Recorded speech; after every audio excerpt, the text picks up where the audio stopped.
యోహాను సువార్త 20వ అధ్యాయము 16వ వచనము.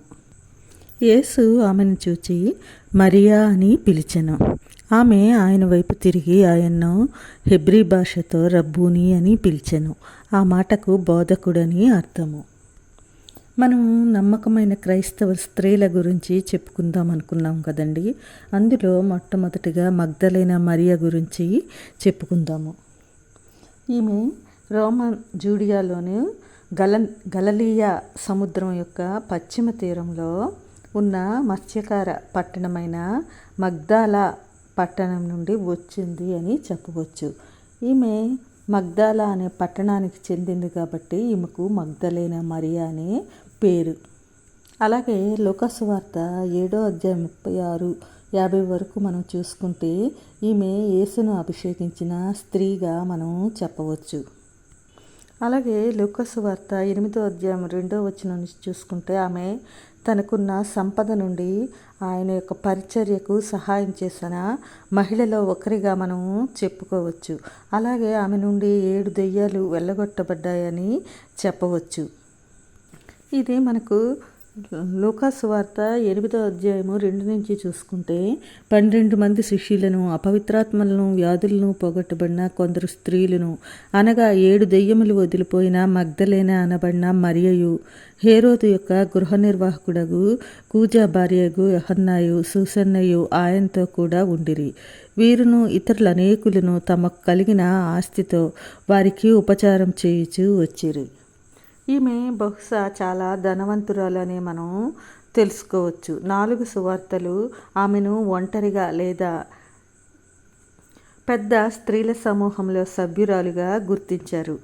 ఆమె తన సంపదలో యేసుక్రీస్తు యొక్క పరిచర్యకు చాలా సహాయపడింది అని మనం గమనించవచ్చు.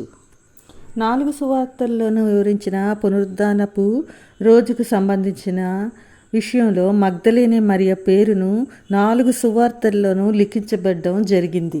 యోహాను సువార్త 20వ అధ్యాయం 1 నుంచి 13లో మనం చూసుకుంటే ఈమె పునరుద్ధానుడైన యేసును ఒంటరిగా చూస్తుంది. ఆయన నన్ను తాకవద్దు, ఎందుకంటే నేను ఇంకా నా తండ్రి వద్దకు ఎక్కలేదని ఆమెతో చెప్తారు. తను తాను మొదటిసారిగా ఈ యొక్క మగ్దలేనే మరియకే ఆయన కనబరుచుకున్నారు. ఆమెను పేరు పెట్టి మరియా అని పిలుస్తారు కూడా. అందుకే ఆమెను మనం మొట్టమొదట మహిళా శిష్యురాలిగా మనం పేర్కొనవచ్చు. ఈమెను అపోస్తలురాలిగా, యేసుకు అత్యంత సన్నిహితమైన, అత్యంత దగ్గరగా ఉన్న శిష్యురాలిగా, ఆయన బోధనలను నిజంగా అర్థం చేసుకున్న ఏకైక వ్యక్తిగా మనము చెప్పవచ్చు. ఈమె ఆయన శిలువ మరియు పునరుద్ధానానికి సాక్షిగా ఉన్న మహిళ. సువార్తల్లో ఆమె పేరు 12 సార్లు ప్రస్తావించబడింది. ఖాళీ సమాధికి సాక్ష్యం ఇచ్చిన మొదటి వ్యక్తిగా, పునరుద్ధానాన్ని చూసిన మొదటి వ్యక్తిగా, అంతటి గొప్ప ధన్యతను ఆమె పొందుకుందని మనము చెప్పవచ్చు. అంతా ఆమెను అపోస్తల్ అని పిలుస్తారు. చాలా ప్రొటెస్టెంట్ చర్చిలు ఆమెను విశ్వాస నాయకురాలిగా గౌరవిస్తున్నాయి. ఆమెకు దేవునిపై ఉన్న ప్రేమను బట్టి ఆమె పాపక్షమాపణ పొందలేదు.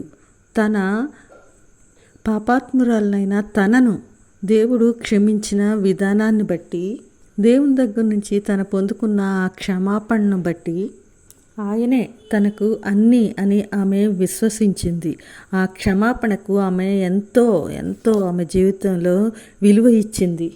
తనను అందరూ చీ పాపాత్మురాలు అన్నా సరే ఆయన ఎంతో దయగా ఆ క్షమించిన విధానాన్ని ఆమె మర్చిపోలేదు.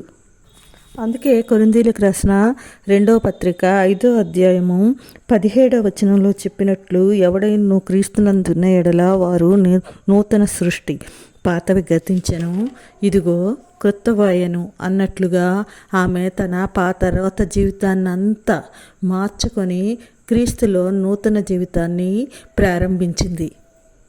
ఇంకా ఈమె ద్వారా మన జీవితంలో ఏమేమి అలవర్చుకోవాలో తెలుసుకుందాము. దేవుని కృప తోడై ఉండునుగాక. ఆమేన్.